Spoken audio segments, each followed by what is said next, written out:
qadar deeqa oo dhan $1,310 ayaa waxaa soo gaarsiiyay dhismaha masjid jaamaca degmada Woodward Xasan Maxamed Ciise oo kamid ah qurba joogta deegaankaasi kuna sugan magaalada Manchester ee wadanka Ingiriiska deeqdan oo uu gudoonsiiyay culimada diinka iyo guddiga gacanta ku haysta masaajidkaasi Maxamed Xasan Ciise Madoobe ayaa halkaas waxa uu ku wareejiyay qadarkaasi deeqda Sheekh Cabdiraxmaan oo kamid ah guddiga masaajidkaasi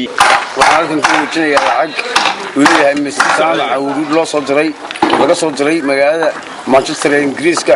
kamid ah lacagtaas tireedu waa $1,310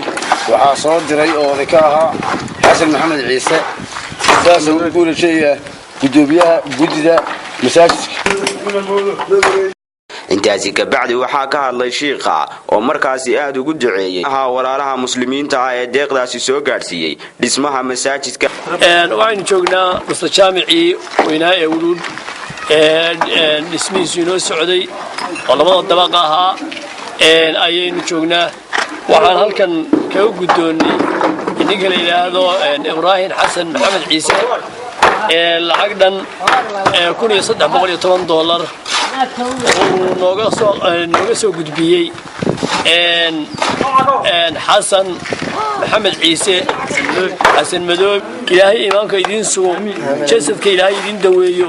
indhaha iyo qalbiga iyo maartay xawaa'ista iyo dareemada iyo jidhka xidida ilaahay meel walba aad ka cabanayso waliba khaasatan Xasan Maxamed ilaahay caafimaad siiyo xanuun buu noo soo sheegay ilaahay caafimaad degdeg Allah siiyo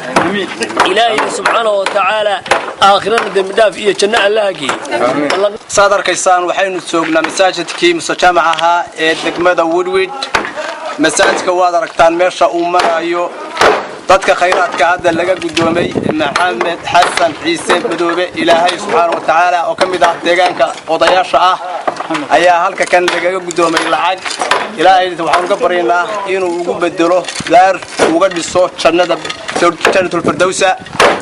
dadka islaamka ay naga daawanaya daafaha adduunyada waxaanu ka codsanaynaa inay taageero ka soo geystaan masaajidka saadakaysan waa laba dabaq ilaahay wuxuu yidhi innamaa yacmuru masaajida allah man aamana billahi wal yawmil aakhir wa aqaama as-salaata wa aata zakaa si kastaba xaaladdu ahaatee guddiga masaajidka iyo culimada diinka deegaanka ayaa sheegay in xaaladda masaajidku ay tahay mid aad iyo aad u wanaagsan hase yeeshee qadarka deeqda ah ee masaajidkani la sheegay inuu ku kacayo iyo lacagta uu hadda marayo ay tahay markaasi mid aad iyo aad u kala fog isla markaana loo baahan yahay walaalaha muslimiinta ahi meel kastoo ay joogaan in ay taageerada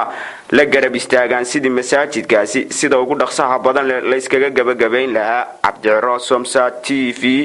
degmada Woodward